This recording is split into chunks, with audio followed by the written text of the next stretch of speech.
Welcome, everybody, to another edition of the Parables Podcast. I got my good friend here, Sam Bakhtiar. I appreciate you coming. So, Ejay, how are you?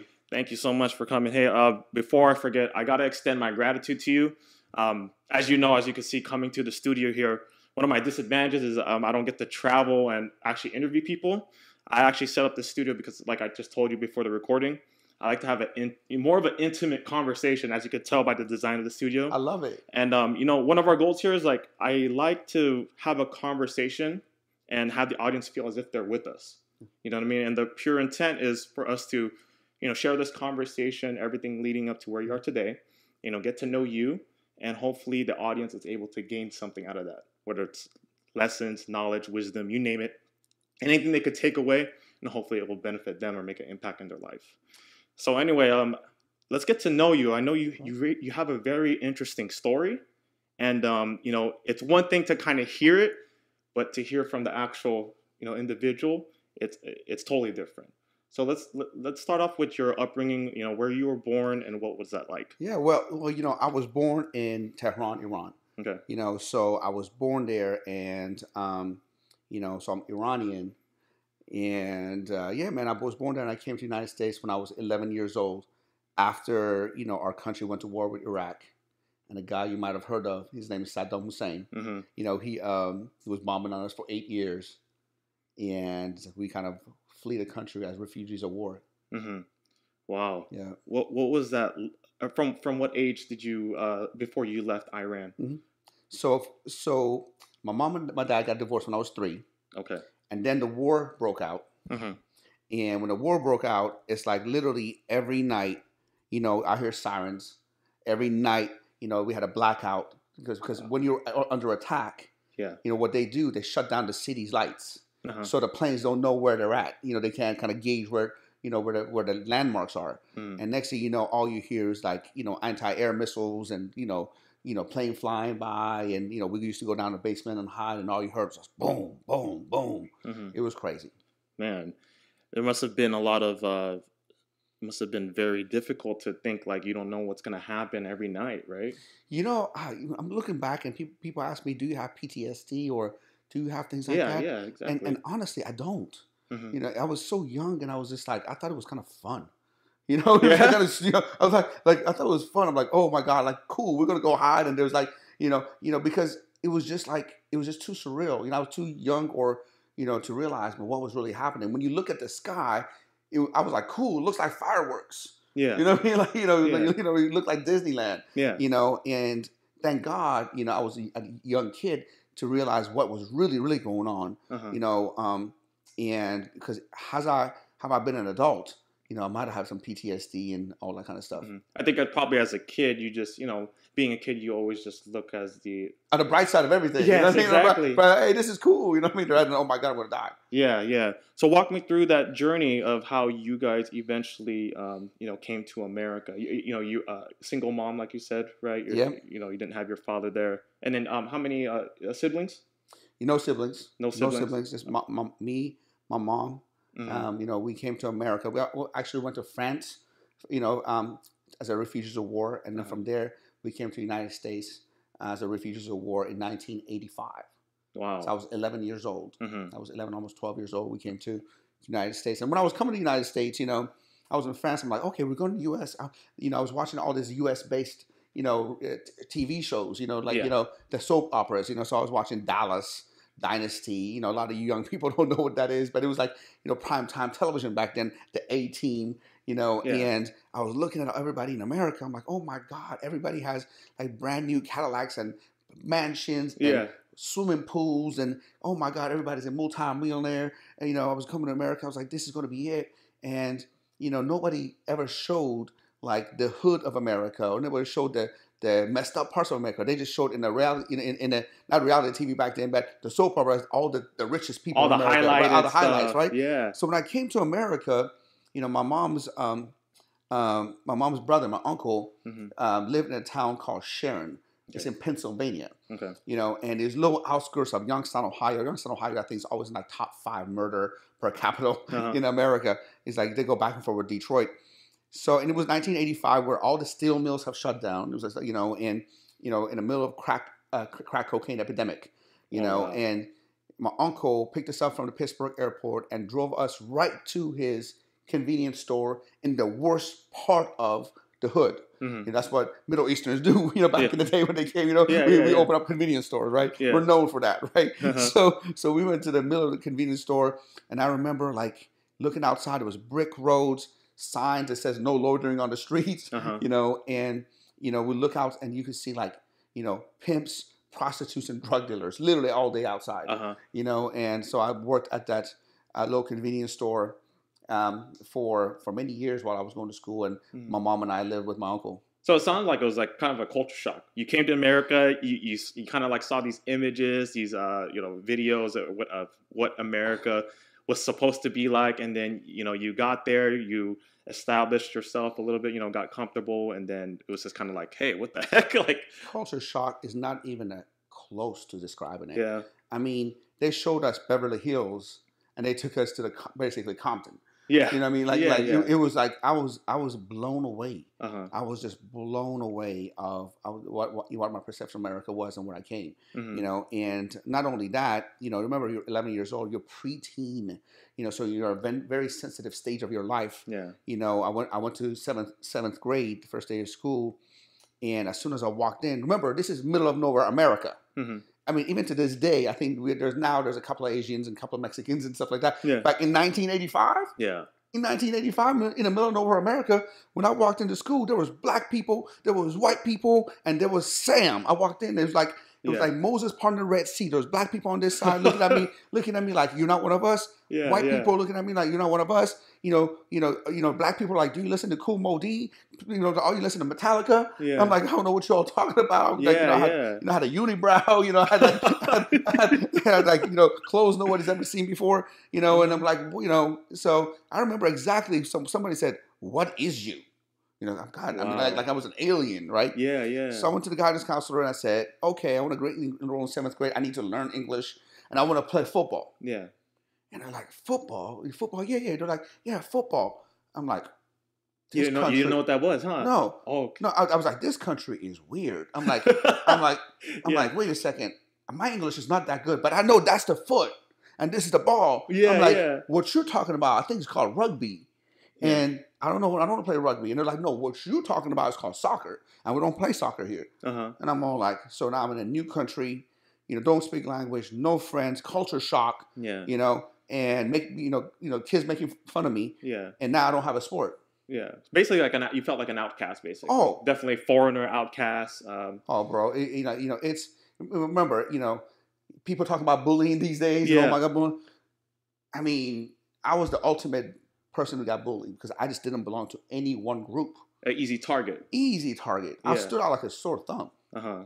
How do you think that kind of, so obviously you began to learn English. You started to, make your way into the school system and started, everyone started to know sound eventually, right?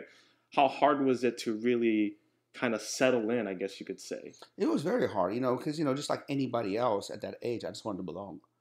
At that age, I wanted to belong. I wanted people to like me. I want to be accepted. And, before coming to America, in my old country, I played soccer, since I was 3 years old, and I was pretty good at it. Mm-hmm. So now, like, I don't have nothing, so I'm like, I got to play sports. I don't know how American football is. I don't even know, to this day, I don't even know how to play baseball or what baseball is all about, to be honest with you. But I was like, you know what? I know what basketball is. I got to put the ball in that hoop. Yeah. I knew that much. I never played it before. So I decided I'm going to try for, the 8th grade. I'm going to try for the 8th grade basketball team. And I remember that day like it was yesterday. I remember I got dressed up. I showed up to the scrimmage. Mm-hmm. We scrimmaged, and I thought I did pretty good. And people, the coach sat us on the bleacher. I'm going to call your name, and I'm going to let you know who made it. If I call your name, you made it. If I didn't call your name, you didn't make it. Mm-hmm. So pretty much everybody made it except me. Wow. Pretty much. Mm-hmm. I mean, I remember there was a guy named Dan Candiotti. I hope he's not listening to this, but Dan Candiotti had triple bifocals glasses. You know what I mean? Like, the dude couldn't even see basketball, but he made the team. Wow. And I was sitting there. I'm like, I remember I cried home all the way home. I cried. Mm-hmm. I walked 2 miles in the snow, and went home. I was like, Mom, I want to move back home. This is not a good country. I don't, people are mean here. I don't play the same sports. I'm not accepted. Mom like, no, Sam, here's what you do. Mm-hmm. Going back home is not an option. What we have to do is you got to get better at basketball. So after school, I want you to go to boys club, practice basketball. I come pick you up after I get off work at 5. We'll go home, we'll do homework, and repeat every day. So Monday through Friday, I went to the boys club. I got out of school by 2:15. By 2:30, I was boys club. 2:30 to 5 o'clock, I practiced, and my mom picked me up at 5 o'clock. But when I was practicing basketball, man, I was going there. One day I saw these guys go in this little room upstairs, and those guys that walk around like this, Yeah. And I was, I was infatuated with Arnold and Rocky back then. I was looking at those. Those a prime. I was like, man, I want to look like those guys. So one day I went to the room upstairs. Man, it was a little dungeon, little garage kind of, bunch of rusted waste, a bunch of big blue collar, strong worker dudes. They're working out, just yelling at each other, smacking each other, using profanity, bringing their own boombox. You're just curious, huh? You're just like, what's going on over here? I'm going like this, man. I looked at it. I thought they were gonna eat me. You know what I mean? I was a little, I was 12 years old, like kind of scrawny, kind of awkward. Looking at them like, oh my God. So I ran downstairs, and every time they would leave, I would go up there and work out a little bit. Man, you don't know how many times I almost killed myself. Because I didn't know what I was doing. I dropped the weight. Nobody was there to spot me. And you were by yourself. By myself. You know what I mean? By myself. Yeah. Nobody ever taught me how to work out. But finally, I started getting little, developing what I call little baby muscles.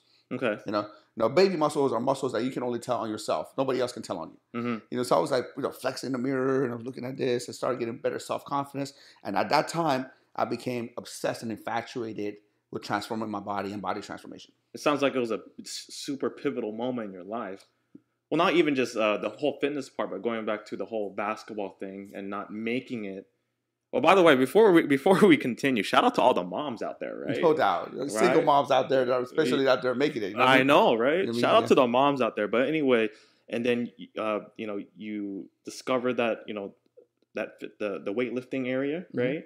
And it sounds like that's really where is that really where your fitness kind of journey and everything kind of sparked? My whole life, basically, not just fitness. Okay. I mean, the reason it changed my life, it was because, remember, all I want to do is for people to notice me if I'm going to fit in. Okay. I came in, I didn't belong to any group. Nobody really, I resonated with anybody. Yeah. And now I got cut from the basketball team. I got made fun of. You're a foreigner. You're no good. You can't play basketball here. You're no good. You don't have the athletic ability. Yeah. This, and this. And now, they just like one thing after another. Your self-esteem just lowers and lowers and lowers. But when I started working out, I started feeling better. I felt stronger. I started getting a little more notice. Oh, Sam, you look strong. I was like, oh, I do? You know what I mean? And next thing you know, my self-esteem started, increasing. I started, actually started loving myself more and started having better self-confidence, therefore better relationships. Yeah. And that's when I was like, you know what? This not only changed me physically, it actually changed me mentally and emotionally. That's what it sounds like. Absolutely. That was the pivotal moment. Wow. That sounds, man. So walk me through around what age were you at that time when you really were into the whole, the fitness? I was like 13, 14 years old. Yeah. 13, 14 years old. Yeah. Wow. Now, did you, obviously you have an education. Yeah. Did you know at that time you were like, okay, I want to go full force with this? Like, as far as like, maybe science or fitness? I didn't know at that time this is what I want to do the rest of my life. But I will say, you know what? I'm going to learn everything that I can about this subject because I was infatuated with the subject. Yeah. I was infatuated. I would I would get the magazines and see the bodybuilders in it. And, I would literally, my mom would give me $20 a week allowance. Yeah. I would take my $20 every single week and I would go right to GNC, buy the latest pill or amino acid supplement. Yeah. I would literally do a set and then pop a pill and look in the mirror like, did that change? Did that change? You know what I mean? Like, no joke. No joke. I would I would literally have I would have the bench right there. I was working out between sets. I would be popping pills. Yeah. You know what I mean? Like the latest vitamin or whatever it was. And I was like, oh my God, do I see a change now? I thought maybe that pill would transform me right after, Yeah. So I was like, that's how infatuated I was. And growing up, as as Middle Eastern, in our culture, they always say you have to be a doctor, lawyer, engineer. You're just nobody. like we spoke about earlier. Yeah, we spoke about earlier. And my mom said I prefer a doctor. So since I was infatuated with body transformation, and I was like, okay, well, I don't want to be a doctor. I don't want to operate or cut people or drill somebody's teeth. Yeah. I'm like, so I researched what doctor has to do with muscles, bones, and nutrition and everything that I'm interested in. Yeah, yeah. So I researched it, and doctor physical therapist didn't exist back then. That came later. Okay. And at that time, I didn't know that. The only doctor that was available that had to do muscle bones, it was doctor of chiropractic. So I was like, all right, so I'm going to become a doctor of chiropractic. Then I researched all the schools. The two best chiropractic schools. The best one was Iowa, Palmer, and the second best was Los Angeles College of Chiropractic. Back then, I think they changed the name right now, but it was in LA. And I'm like, I'm not going to go to Iowa. I had enough of the rain and the snow in Pennsylvania. Yeah. I'm going to go to, I'm going to sunny LA. And that's where I came to Los Angeles. And the whole time when I was going to college, I was working full time, and I was also bodybuilding full time. So I started bodybuilding, and later on I became the first bodybuilder in history to have a first place title in every single weight class. Yeah, that's amazing. I saw that. What was it like? Well, first off, I want to go back because I find it very interesting. You, at a young age, right? Yeah. You were able, because like your mom wanted you to become a doctor. Yep. And you kind of created your own path there. Like if you think about it, right? You're like, okay, what has to do with the muscles? What does that, that position, how does that fit into my interest? Absolutely. And you found that, and then you moved to LA. So moving forward to that, how was it moving to LA? Because, you're obviously Pennsylvania, and then now you're going to LA. Bro, totally different, right? Well, I was just talking to somebody else earlier about this. So where I come from, the average household income in that area, I think the household income in that area is like $35,000. You literally will buy a mansion with an indoor swimming pool for like $400,000 on 2 acres of land. Yeah. You know what I mean?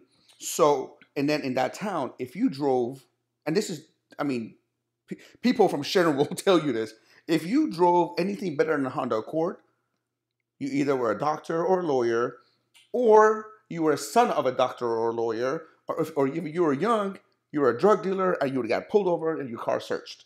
You know what I mean? So you were like prestigious or something. Yes, yeah. Yes. So when I came to LA, I was blown away. Another culture shock? I'm like, another culture shock. Because I come from such a depressed area where if you make $20 an hour, you freaking made it. I come to LA and a t-shirt was like $70 at the mall. I'm going like this. I literally, I'm telling you, I remember coming in and first of all, I'm like, oh my God, I've never seen so many BMWs and Mercedes everywhere. I'm like, what the hell? I remember when I came to South Coast Plaza for the first time, I was literally in the parking lot like I was going to steal these cars because I was going in there and looking inside these cars. Oh my God, Mom, look at the Bentley. Oh my God. Like I was looking inside this room because I'm a car enthusiast, and I went to Macy's or something like that. I saw like a t-shirt, like I said, $70. I'm like, how can people afford this? Yeah. I'm like, my t-shirts are $5. You know what I mean? Yeah. And it was a whole different culture shock. And it was now so many more minorities around me, which, I was only used to just black people and white people in Sharon. Yeah, yeah. Now, now I have, so many Mexicans and so many Asians and so many Persians, I had to like relearn how to communicate, So did you feel like you kind of, you felt in place now compared to obviously in Pennsylvania where you felt more like kind of like an outcast? Well, I got used to Pennsylvania. Okay. I got used to Pennsylvania after so long. And now I come here, I'm like, wait a second, I have to kind of relearn the culture. And I thought to myself, well, this is where I should have been in the first place. Oh, yeah. This is where people were filming, you know what I mean? You're like, Mom, why didn't we come here first? Yes, yeah. That's what I'm like. So I kind of went backwards. But you know what? Looking back, God always has a plan. Yes. I don't know, what your faith is, and it's none of my business, but you have to believe in a higher purpose and a plan for yourself. Absolutely. And looking back on there, everything that I look back that I thought it was such a bad deal. Why this happened to me? What this happened? Now that I look back, like Steve Jobs said, connect the dot going backwards. I look back, I'm like, wow, that's why it happened. Yeah. That's what made me who I am today. That's why I'm so appreciative today. If to this day I still wake up, man, I'm like, people are like, wow, you're so humble. I'm like, bro, it's not like that long ago I remember where I come from. Absolutely. I know the struggle. No one will understand but you, because you were the one. Been there. Yes. Been there, and looking back, man, I'm just glad it happened the way it did. Mm-hmm. God had a plan. Yeah, yeah. How was schooling in LA? Like, did you have to was it any difficult, the schooling in Pennsylvania and in LA at all? Like schooling as far as college or as far as like high school? Yeah, like college, because you got degrees in Pennsylvania also. Yeah, I right? went to Penn State University. Okay, was that before or after the doctorate in chiropractic? No, before. Okay. So before you can go to chiropractic school, you have to have at least a bachelor degree. Okay, absolutely. So when I got my master's in pre-medicine nutrition in at Penn State University. Yeah. And Penn State University was amazing, but when you go to chiropractic school or grad school, whether it's a chiropractic school or medical school or any kind of higher education where you kind of have to like work on people when it's serious, it's almost like Penn State, as good of a school as that was, it was like doing the speed limit, and chiropractic school was doing 120. And I could just breeze by Penn State with some work, not going crazy, but chiropractic school, I thought I was going to be able to breeze by it. It kicked my ass, especially the first trimester, the first semester in chiropractic school. I think they were trying to wean you out. They're trying to get you, so they will make sure if you don't matter. So you have all your basic science courses after each other, the hardest basic science courses that, anatomy, physiology, biomechanics, and then you work on cadavers. And I remember, oh gosh, man, this is like I remember one time I had like 6 basic science final midterms in one day. Yeah. And I was studying all 2 days, like straight for them. Yeah. And I woke up at, I was at 3 o'clock at night. I'm like, man, I can't even think anymore. I'm like, let me take a 45-minute nap. Yeah. And I get up at 4 o'clock and study for histology, and be able to, nail it. That's the only thing I had. Man, I slept, I got up, I went to wash my face. I fell down, like literally face down. I was so exhausted. Wow. I went to the teacher. Now the teacher is MD, PhD, DC, triple doctorate. His name was Dr. Gubran. That's how I remember. Like it was yesterday. I went over. He was standing like this, like mask. I said, Dr. Gubran. I'm like literally like in tears, like I'm dying. Dr. Gubran. I'm like, I studied for everything. Last night I fell down. I almost died. Yeah, basically, like I need a little more time to study for histology. Can I take it in the afternoon? He didn't even blink. He goes, Sam, if you think you can't handle it, you can always go for an extended program. Wow. And I looked at him like, and he didn't even look at me, he just looked straight up like this. No empathy. I mean, none. Like he didn't even blink, And I was like, wow. And I definitely didn't want to drag it out longer than I was. Yeah. So I'm like, you know what? I'm just going to give it my best. Yeah. And it's funny because when I went and took the test, one of the school aide, one of the other teachers that was aiding in the slides for histology, saw how bad I looked. Yeah. I think he just gave me all the easy cells. He started any carcinomas and stuff like that. He gave me like, oh, this is white blood cells, this is fat cells, this is red blood cells. I'm like, so I aced it. But just know, man, they don't mess around in the grad school. Yeah, man. Let's. I know you mentioned that you were working and then you were bodybuilding at the same time. How did the whole fit? Obviously you're training your mind and fitness, and we talked about how that changed your identity and your everything as a kid. Moving to LA, was it any different at all? Like as far as like, how did that translate to who your identity was in LA? And getting your doctorate and establishing yourself in that different location. It was great. It was a great experience. Moving to LA really opened myself up. I saw the bigger picture. Yeah. It's almost like I came to a bigger pond. Where Pennsylvania, it's like, God, man, I'm like, this is it. Even the biggest pond had such a small fishes in there. Yeah. You know what I mean? And now I come to a pond where I'm like, wow. I'm like, wow, I see the possibilities. I see how people are living. You see the bodybuilding in LA, right? Oh my God. Huge, I mean, huge difference. Man, I came here, I was a little cocky bodybuilder. I was the man, in Pennsylvania. So I remember I'm going to come to Mecca. I'm going to go to Gold's Gym. Yeah, yeah. I remember the first time I went to Gold's Gym, I walked in there, a little cocky, little, 27-year-old tank top, shorts. I'm walking to Gold's Gym. As soon as I walk in there, as soon as I saw a female that was bigger and more muscular than me, I'm like, shit, let me go back. I'm like, let me go back in the car, put my sweatshirt on because this is not going well, man. So humbles you really quick. Yeah. Did you? So let's talk about after you got your doctorate in chiropractic. Where was your mind at that time? Because you talked about how you didn't want to just start adjusting and cracking backs. Mm-hmm. So where was your mindset at that time? What did you want to do? So the whole time while I was going to chiropractic school, I was working as a personal trainer. Okay. Then later on, I became the district manager and VP of a personal training company, that was inside of LA Fitnesses. Oh, okay. Back then, LA Fitnesses didn't have their own personal trainers. They subcontracted a company to do the personal training for them. Mm-hmm. And the company I worked for had like 12 locations, and I was in charge of 6 of them as a VP. Mm-hmm. I went around and oversaw the training and all that kind of stuff. So, so the whole time I was doing that, and when I was going to school, and then when I graduated, there was an opportunity for me to take over one of the locations as my own. Oh, nice. Okay. And I remember, back then the monthly rent. This is year 2000. Mm-hmm. For you to have the rights to personal training inside of LA Fitness was $17,500 per month. Yeah. Wow. So that means if you want to do personal training inside LA Fitness, you have to pay them $17,500. Then you get the rights to do the personal training in there. Mm-hmm. And so I was like, I want to take over that club, but I only had $20,000, right? Mm-hmm. And they needed first month's rent and a security deposit, which is $35,000 to start. Wow. So I had $20,000 and I borrowed $20,000 from my mom. Mm-hmm.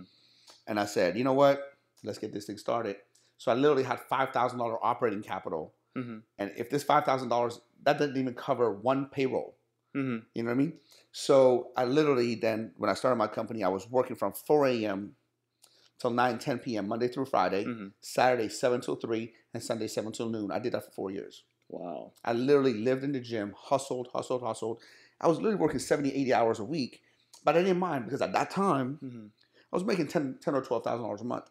Mm-hmm. And a good month maybe 15. Mm-hmm. And nobody has ever seen that kind of money in my family. Yeah. In my family, I was the man. Yeah. None of my uncles made that kind of money. None of my mom, nobody that I knew. Yeah. So I didn't mind killing myself and making that kind of money.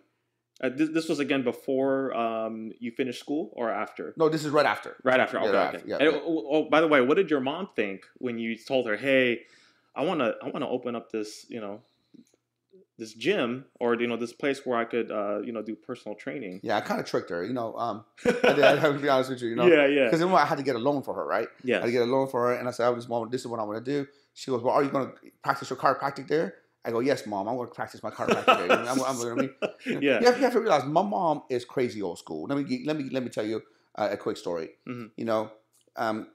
It was in Pennsylvania. It was a cold winter morning.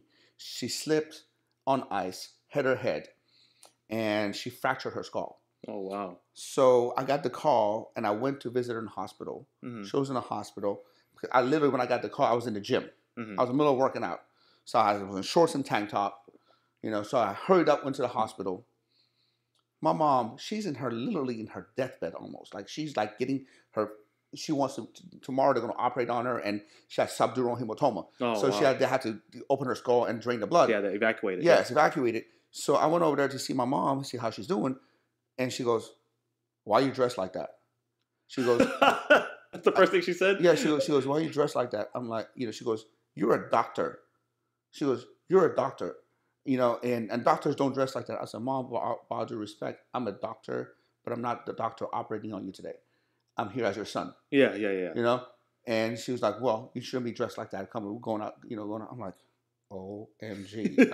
That's how old school, and things she was. But, God bless her. That's how they are over there right now. Yeah. Old school. Yeah. You know how that is. Yeah. So everything sounded like it was doing great. How did the camp come into play? Did it go straight to the camp, or was there more to that journey? No, there's a lot more to that journey. Okay. I mean, God, like I said, God has a plan, right? Yeah. Oh, God, here comes the struggle. Are you ready for the struggle? Yeah. Okay. Let's hear it. So, well, so I started a business, and with LA Fitness, I was making 10, 12 grand a month. Yes. I was on top of the world, and I bought my first home right here in Corona, Nice. in South Corona. Bought it for $260,000 in 2002. And all of a sudden, after 3 years, 4 years, is up to 600. So I thought, man, I'm the man. Nobody taught me. I remember I didn't have a dad. Nobody taught me ups and downs in the economy. I thought it's just going to keep going up. Yeah. And spending money foolishly, and and all that kind of stuff. And I was doing good, and I got money saved up. Got married, and then all of a sudden, the recession hit. Mm-hmm. And, when you're doing one-on-one personal training is like anywhere between $400 to $800 a month. Yeah. And all of a sudden, you're the first person to get cut. Absolutely. So I remember out of my studio, I was doing $2.4 million in 2007. By 2009, I was doing $400,000. So I lost $2 million in revenue in a matter of 2 years. And now your lifestyle is the same. Huge hit. It didn't even slow down. It's just somebody put the emergency brake on. Mm-hmm. Like little, kind of like you see the trains that have that emergency on. Yeah. Somebody that, and it just came to a halt. And I was so devastated because my biggest fear is the fact that I won't be able to provide for my family. Yeah, that's always been my biggest fear because I never had a dad. So that's my chip on my shoulder. I think Tim Grover talks about the dark side. Yeah. That's my chip. That's my dark side, right? Yeah. Even to this day, I still fear that. Yeah, I still fear that. There's a part of me is like, God, man, you don't want to be like your own loser dad that didn't provide for you, was never there. You want to be better. Yeah, yeah. You want to set the example. Dude, look, whenever my daughter says, Dad, wow. He goes, all the kids like you. Wow. Oh my God, Dad. Mm-hmm. Dad, you're rich. Wow, Dad, you work really hard. That makes my day. Yeah. I live to impress my family. Absolutely.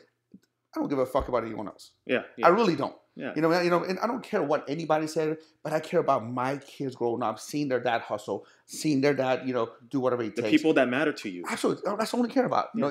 My daughter is 9 years old. Yeah. But she literally gives me a compliment and I'm high for a week. Yeah. You know what I mean? Like I'm high for a week. So when I see her eyes sparkle and all that kind of stuff, it just makes me, because I never had that. I remember going to people's homes during Christmas, and I was the only one not having a dad, and they're getting bikes and cars and nice stuff for Christmas, and I'm like, I'm not getting anything like that.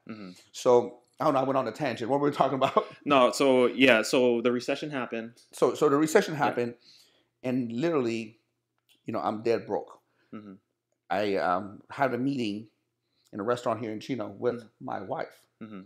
At the time, I sat in front of her. She's 6 months pregnant. And I looked at her and I said, we don't have any money. We really don't have any money. Is it a first child or? The first child. First child. Okay. First child. Yep. She was born in 2009, July 3rd. And I'm literally sitting down there and I'm like, oh my God, all these negative words. I'm telling myself, I'm like, my God, man, she's pregnant. I'm just going to be just like my dad. I'm not going to be there for my kids. I'm not going to be a provider for this. For a lot of uncertainty, a lot of fear, all this fear. Literally like a waterfall, right? Exactly. I was literally like in tears. So and I can just see my wife at the time like kind of like, oh my God, what are we going to do? And I'm like, you know what? Don't worry about it. Stay home. I never wanted you to work. I'm always old school. I'll go make it. You stay home with the kids. So I went out there and just really worked 20-hour days. And sometimes I would just come home when I was just so defeated. Like she would talk to me. I wouldn't even understand what she was talking about because I was just so caught up in what am I going to do? Yeah. Literally had foreclosure notices on my house, not too far from here, and you would come home and I'm like, oh my God, are they going to come kick us out of the house? What are we going to do? Just like a lot of uncertainty, right? A lot of uncertainty, you know what I mean? And so, I was able to slowly turn around, and the reason it was because, like I said, nobody could afford one-on-one personal training. Okay. So we're like, okay, if they can't afford one-on-one personal training, what are we going to do? So my business partner, Ali, came up to me and introduced me to boot camp idea. Okay. Where he says, Sam, let's open up a boot camp. And remember, I'm a bodybuilder, right? So I'm like, I was going to ask, yeah. I'm a boot camp. I'm like, isn't that some kind of fancy aerobics class? I'm like, that's not So going to it was work. new. The concept was new to you. I'm like, that's not going to work. You know, I was close-minded, right? Yeah. I'm like, that's not going to work. You got to be one-on-one, and you got to lift heavy weights and, that kind of stuff. He goes, let's just try it. So I'm like, Ali, if you're going to do all this stuff, I'll consider it. Mm-hmm. I was trying to get rid of her. So she goes and literally next day comes back and get it all done. I'm like, oh my gosh, you're serious. Mm-hmm. I'm like, you know what? No. We need all this other stuff too. Yeah. Next day she come back, she got it done. Wow. So now she put me in a corner that I had to say yes, right? Yeah. I didn't want to. I said, all right, I literally had $11,000 in the bank. Uh-huh. That's all I had. Mm-hmm. Everything possible, I give her $11,000. Wow. I said, okay, I'll go in it with you. You have to teach all the classes because I'm not jumping around. Yeah. And she went in there, put in the work, taught every class. And next thing you know, I saw the revenue of the boot camp and the camp surpass my personal training revenue like that. Wow. And I'm like, wait a second, maybe I should pay this more attention. So it opened up your eyes a little bit. Yeah, maybe. And that's when I started getting into it, started marketing it, and started growing it. But camp literally was born out of desperation. Wow. We had to figure out a way where we can drop our prices for clients to be able to afford training with us. Mm-hmm. So we did it instead of having one trainer for one client, we had one trainer for many clients. Uh-huh. Where was the first location? Here in Chino. Yeah. Wow. Yep. The camp, so we were talking about this before we recorded. The camp is a phenomenon, I would like to call it. Thank you. And the reason why is, as you know, I'm a nurse. I personally know colleagues, friends, and family, my sister, my cousin, they all go to the camp. And I got to tell you, I'm not saying this just because you're on this podcast. Nothing but great things. And I think if there's anything I get out of it, it's really the camaraderie and culture. Yeah. What do you think? I mean, you scaled that from that one Chino location to I think now 100 locations. I think there's some in Mexico. Yep. You have some expanding to the East Coast. What do you think aside from that really propelled it? What makes it so successful? I mean, obviously from one location and scaling it. What was it? What were some things that you had to struggle with scaling it as well? Well, I mean, gosh, man, you make me teary-eyed right now. It's really true, Sam. No, I know. You maybe the reason is because it's your baby, right? Yeah. You literally are talking about my baby. Yeah. And when you see your baby evolve, and your baby is changing people's lives. Yeah. And people are talking. It's like somebody coming and praising my daughter. Just like you kind of literally praise my daughter. When somebody praise your daughter, you get teary-eyed and you say, "Oh, all the hard work that I've done, somebody else has seen it." Yeah. Because all these years you do all this hard work and nobody sees it. And then when all of a sudden it comes together and you basically describe community culture, I'm like, this is what I've been busting my ass for all these years to be able to. Because look, at the end of the day, we're not doing anything proprietary that nobody else is doing. A jumping jack, an exercise, a sit up, a push up. Yeah. Anybody can do that. Yeah. A meal plan, anybody can do that, right? Studies have shown over and over again that when it comes to weight loss and getting in shape, the number one way people will get in shape is community and support. Yes, definitely. Everybody knows it's law of thermodynamics. Eat less, move more. Bottom line. Yeah. You know what I mean? But when you don't have the proper support, proper peer, proper culture, community, it's going to be hard. And that's what we have done so much, and we're able to get the results that we want. Mm-hmm. And it's been absolutely phenomenal. It's been so fulfilling. Mm-hmm. Not only lucrative, but fulfilling, which is so hard to get these days. Mm-hmm. Usually you have stuff that are very lucrative, but they don't have any fulfillment factor. Yeah. Or you have things that are very fulfilling, but don't have anything that you won't be able to pay the bills. Yeah, yeah. You know what I mean? When you find something that makes your heart happy and also puts food on the table, that's magic. Yeah. That's magic. It's like, I got to commend too. It's definitely the branding also, because I gotta tell you, I see the camp everywhere. Yeah. You know what I mean? And I know you guys have like is it a 6-week challenge? Yes. Yeah. So you guys, I feel like you guys are definitely pioneering the whole boot camp. Thank realm. you, thank you. And you know what? It was all made by all made by trial and error. Mm-hmm. All made by trial and error. We it's not like, okay, I had this brilliant idea. Man, I've done 60 different versions of the 6-week challenge. Yeah. All the way from 2010 Mm-hmm. to now, whatever, a 6 months challenge, 1 year challenge, 3 months challenge, 6 week, many different ways. Yeah. But how I stumbled upon that was we were going to change our website, and I wanted a bunch of before and after pictures. Yes. And one of my mentors is Bill Phillips. I always looked up to him. Mm-hmm. He's the father of transformation, the guy who wrote Body for Life, Mm-hmm. And Eating for Life.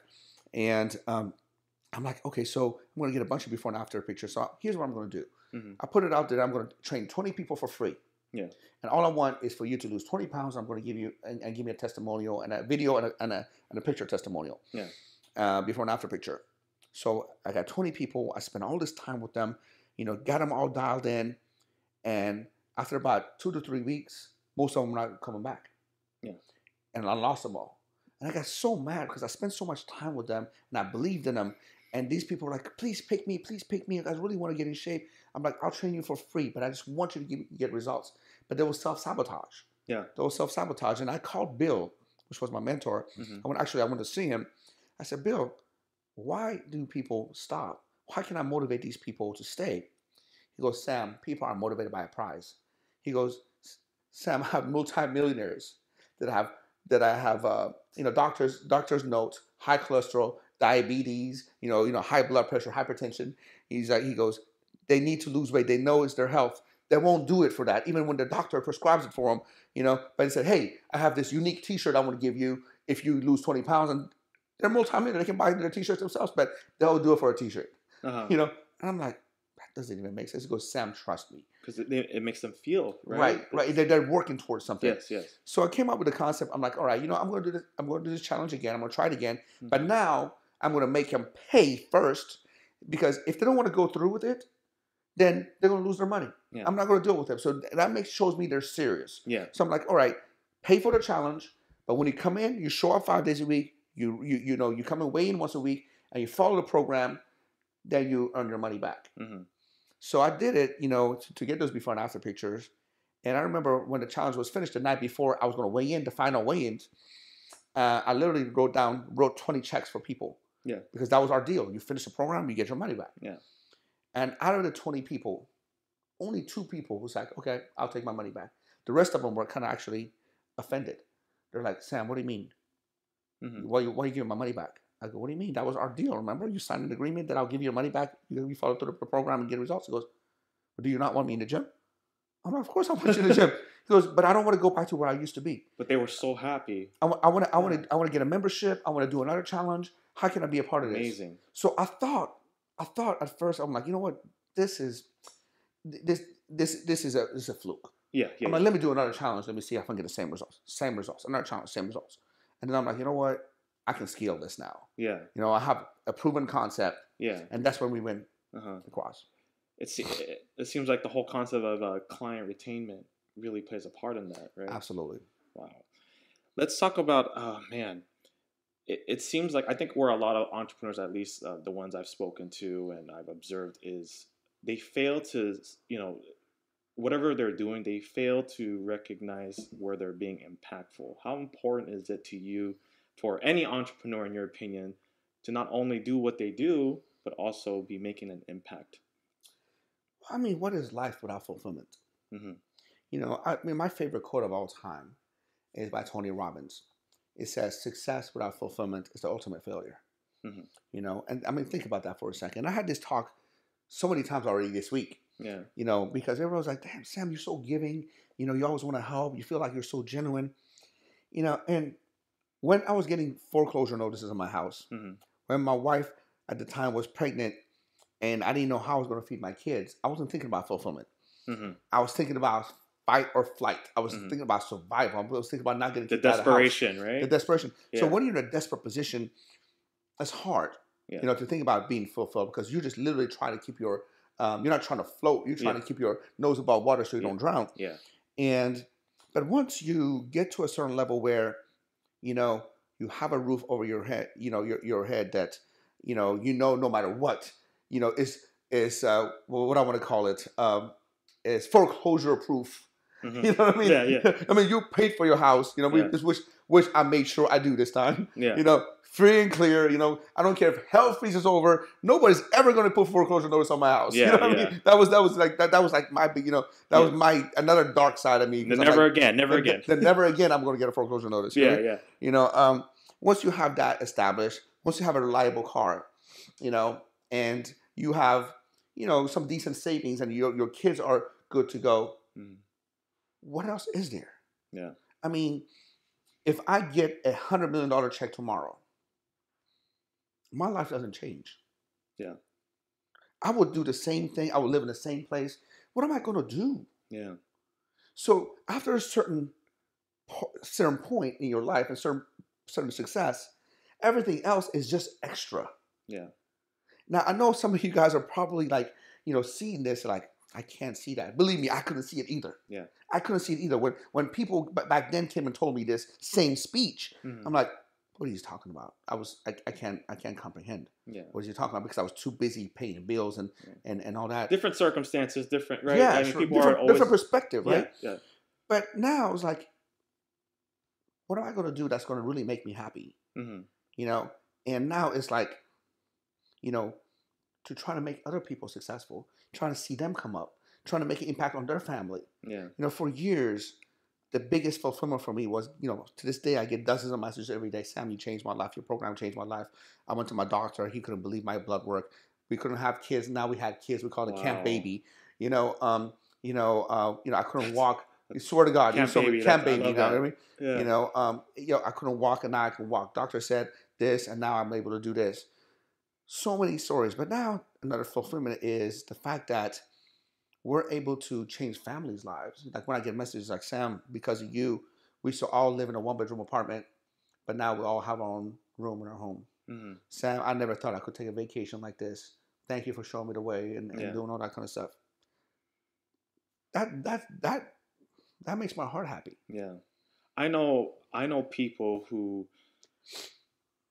never used to actually had a fitness journey, or like was never like really involved with fitness, who got into fitness because of the camp. Yeah.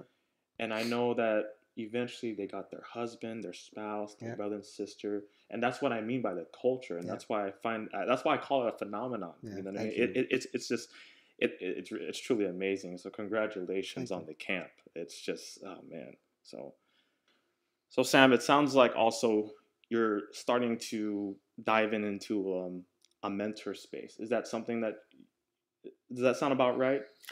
Not that I designed it that way. Yeah. Honestly, naturally maybe going that way. Yeah, maybe. I mean, I don't even know if I have the time to do that.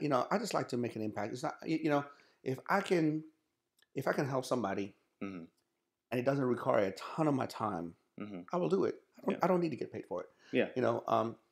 My biggest, the biggest thing that I'm in search for right now is just more time.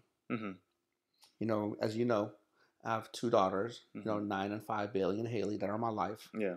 And now I have twin boys on the way, mm-hmm. that are due here in July 11th, mm-hmm. which is 6 months away. Yeah. 6-7 months away.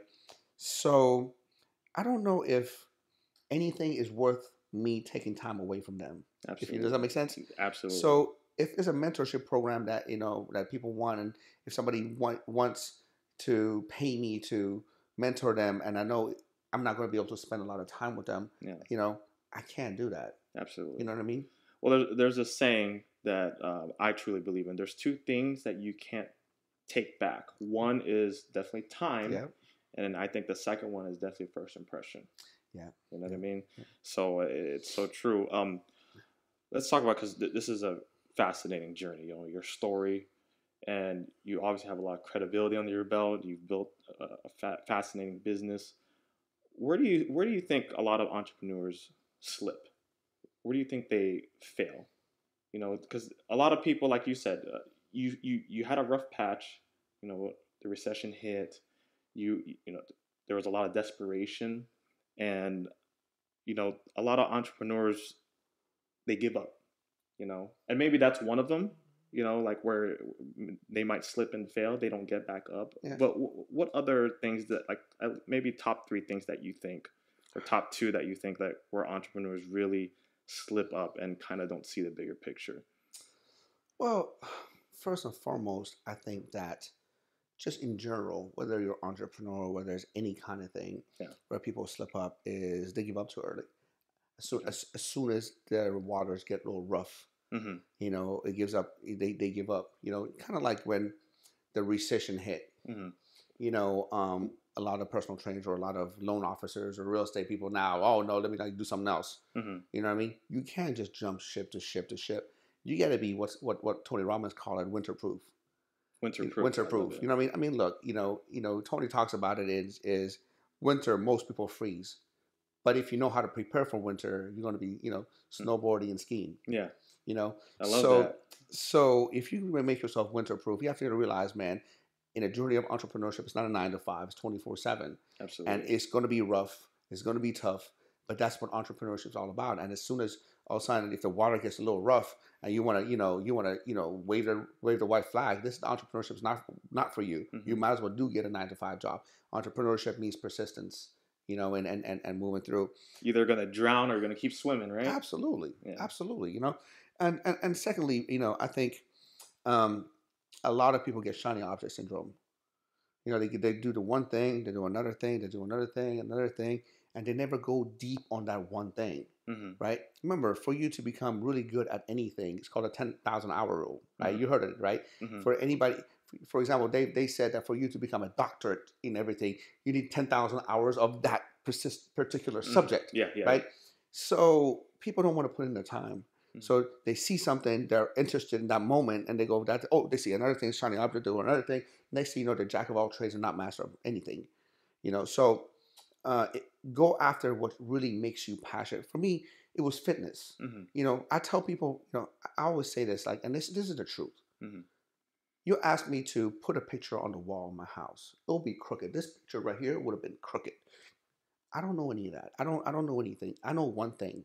I know fitness. That's my passion. I live it. I breathe it. Nutrition and fitness is what I want to do, no matter what. If I made $100 million, I would still do fitness and nutrition, because that's what I want. This is I live and breathe it. And if you live and breathe just one thing and go deep in that one niche, you're gonna do very well for yourself. So definitely double down on your passion. Absolutely. What you're good at. Go all in. Stop doing 1 foot in, 1 foot out in case. I'm not saying don't ever have like a different thing, but a lot of people, fall back to their comfort zone. Yeah. You know what I mean? Dude, it's an unknown. It's unknown. And just remember, when you're uncomfortable, know that you're about to find something great. A new opportunity will arise. Absolutely. Right? Wow. You wrote a book, right? And we have 1%. Describe to me where the 1% came about. Yeah, for me, I've been saying you're a 1%er. You're a 1%er for years now. Yeah. Ever since I think like 2010, I've been saying 1%er. And to me, 1%er means that you just don't mind going against the grain. You're willing to do and willing to put in the work where other people are not willing to put in the work. And a lot of times when I first came out with a 1% brand or 1%, a lot of people took it the wrong way. Realized like, oh, you're a 1%. That means you're rich and you're better than people. It doesn't mean nothing like that. Yeah. It means you want to become better than your old self. It becomes you want to constantly improve, and you're willing to put in the work. Yeah. Everybody who goes to the camp is a 1%er. Matter of fact, everybody who's going out there to go to any gym is a 1%er, because 99% of them thought about going to the gym, thought about making a change, and they stayed home, right? So by definition, if you're getting your butt out of the chair and you're moving and you're trying to better yourself, you're a 1%er, because 99% of people just go through life through apathy. Yeah. They get in a rat race, they get in their car, go to work, come back, watch TV, get in a car, go to work, come back home, watch TV. That's what most of them do. And then they bitch about their circumstances. Yeah. 1%ers take action. And 1%, to me, if you want to be balanced in all aspects of your life, it represents 5 things. For me, number 1 is faith. Like I said, this is not a religious show or in any mind I want to be religious because I'm very novice Mhm. at everything. I'm not, by no means, a pro at religion, but you have to believe in a higher self. Mhm. It's something higher than yourself, a better something of more than what you're here supposed to do in this life. So faith, and number two, what's after faith? What is it? Family. Of course, it has to be family. Mhm. For me, my family is my everything, right? Yeah. Then after that is fitness, Mhm. finance, Mhm. and then of course you have to have fun throughout your journey. Stop and smell the flowers. And a lot of people ask me, well, what do you mean? Isn't it family finance? Mhm. I'm like, let me ask you a question. Finance doesn't come before fitness. Here's why. Let me ask you a question. I'm like, do you rather be a billionaire and be terminally ill or not have your health, or do you rather be broke and have your health? Yeah. I know which one I'd rather have. Yeah. Absolutely. So that's why fitness, as long as you're vibrant, you have your health, you can go out there and make it. Mhm. The 1%. So the one, your book, the 1%, came out earlier this year. Yes. Did you always want to be an author? I always wanted to have a book, but I wasn't quite sure. Believe it or not, this is my second book. Okay. My first book was called Total Body Transformation Secrets. Okay. That was, I think, released in, I want to say 2007, and this one was basically 99 keys of life lessons that I've got along the way to become a multimillionaire, becoming an immigrant. So there's a 99, because I want to get something really easy to read. I want some like bite-sized nuggets, and I pretty much, put them all in one book. So we're about to run out of time here. I do have two more questions I do want to ask you. And I would be doing a disservice if I'm probably missing some things, but I kind of want to recap your profile here. Okay. All right, and I have it here. You're obviously a survivor from a war-stricken nation in Iran. Yeah. You hold multiple degrees, right? A master's and a bachelor's from Penn State. Yeah. You have a doctorate in chiropractic. You are a first place bodybuilder in multiple weight classes, or all of them? 5 different weight classes. Five different weight classes. You're the CEO, co-founder of this phenomenon, the camp. I understand you do have an author, and you just started maybe not just started, but the nutrition line. Yeah, a whole, nutrition line is just one part of it. Yeah. But I want to start a whole movement of 1%ers, what I call them. I want to be able to inspire people to become a 1%er in all areas of life. I mean, to me, that's quite a resume, I gotta say. Thank you. And I gotta ask, because to some people who are looking to make it, or they don't feel like they're they're trying to build their empire, whatever it is, right? If they look at that, they're probably like, wow, that's a great life right there. Like, that would be so, that would be it for me. Like, I'd be happy with that. With you, I get the sense like your journey is far from over. So my question is, what keeps you going, and what's next for you with all this? Well, I mean, look, quite the accomplishments here. I mean, look, let me answer that question by a question. Why are we as humans on top of the food chain? Let me tell you why. Because are we the strongest of all species? We're not. We're not the strongest. Elephants are stronger than us. Tigers are stronger. You put us in a cage with a tiger, you'll lose every single time. I guarantee you that. Yeah. Right? But the reason we are at the top of the food chain is because you and I and everybody that's watching this has the ability to say, look, I'm not where I want to be, and I want to improve. And for me, if you're not using your God's given ability because God has given you that ability, that's why we have been able to fly people to the moon. Yes. No other species is flying people to the moon, because we're able to say we want to improve, we want to get better. It's called evolution. Yes. And in any species or any species, if you look, if you don't evolve, you perish. That's why dinosaurs want to be able to evolve with time, and they perish. Any species that have perished over time, they weren't able to adapt and evolve. And as humans, since God has given us that ability to evolve and get better every single day, if you're not taking what's God given you and are getting better every day, then you're disrespecting God. You know what I mean? I don't care who you are. I don't care what you do. You need to get better every day, and you need to have a goal in life. People say, "Oh my God, this guy was doing so good. He retired and he died." You hear that all the time. It's not because he retired and died, because he lost purpose. Mm-hmm. He had no more purpose. The job was his purpose at the time. And if you get up every day, you don't have purpose, something that keeps you awake every single morning, keep you awake and make you go to sleep late because you're thinking about it, then you're going to perish. Yeah. So you have to evolve. You have to get better yourself. I'm not motivated by money. I'm not motivated by anything. I told this exact thing to so many people. Yeah. I said, you know what? I just told you. I used to live in an apartment across the road. Yeah, yeah. You know, for many years, I used to live in these apartments across the road. And I tell you what, I will leave my mansion right now. Mm-hmm. If I stayed in my mansion right now and I stayed the same for a year, I'll be unhappy. I don't care about the mansion. Mm-hmm. I'll move back to my one-bedroom apartment. As long as I'm getting better every year, I have a smile on my face. Mm-hmm. Humans, I don't know about, I can't say for all humans, I'm motivated by forward progress. Yeah. And it's what matters to you too, right? Because with your family and everything else. Absolutely. Yeah. What would you say, okay, I after this conversation, this lovely conversation we're having, I think there was probably maybe, obviously a few pivotal moments in your journey.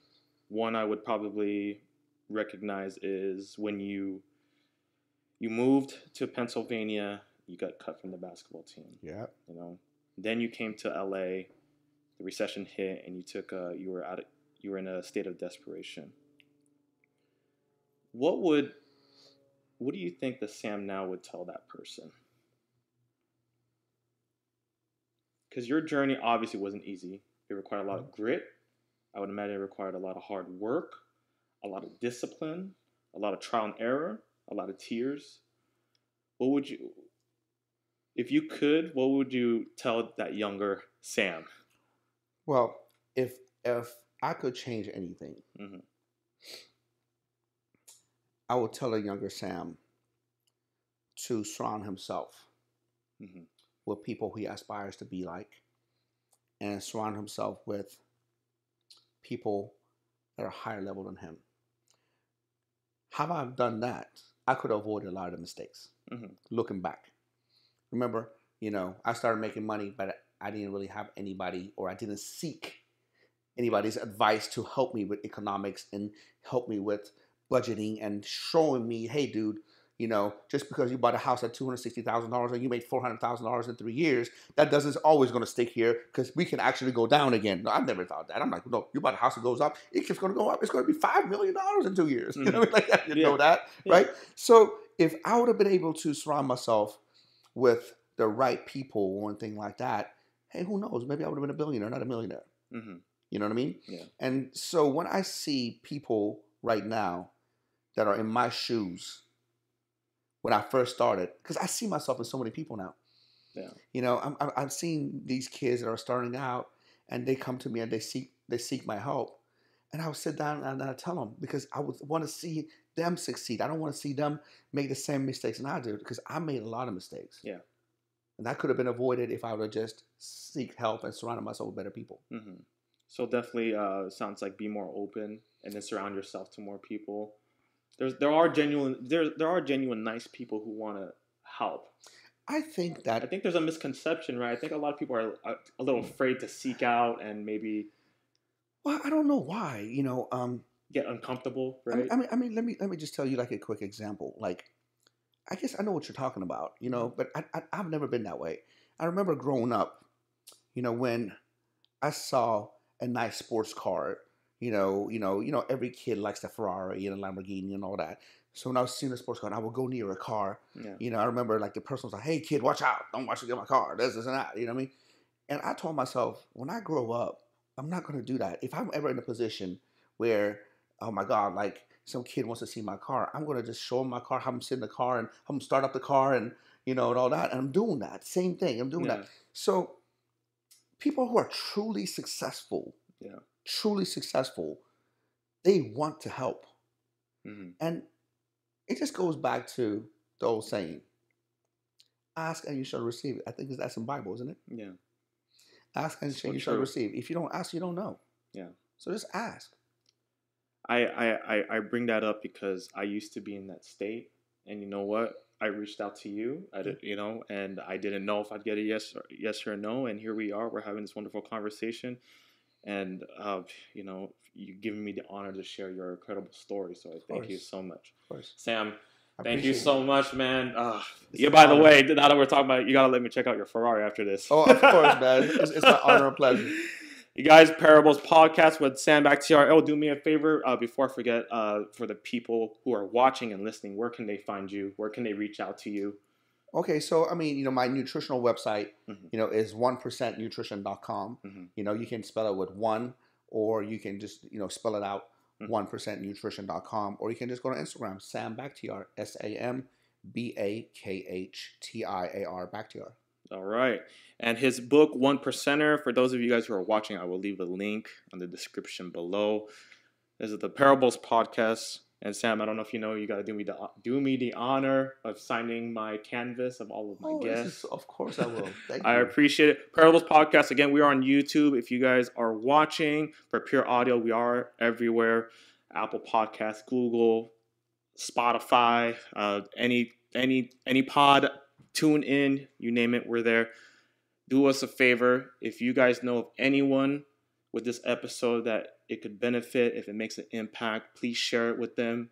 If you guys are watching or listening, take a screenshot, tag me and Sam, and let us know what you think. We appreciate you guys. As always, I appreciate the support. Shout out to my international listeners. I see you guys. I appreciate it. Parables Podcast. Sam, thank you very much. I appreciate it. My pleasure. Bye, guys.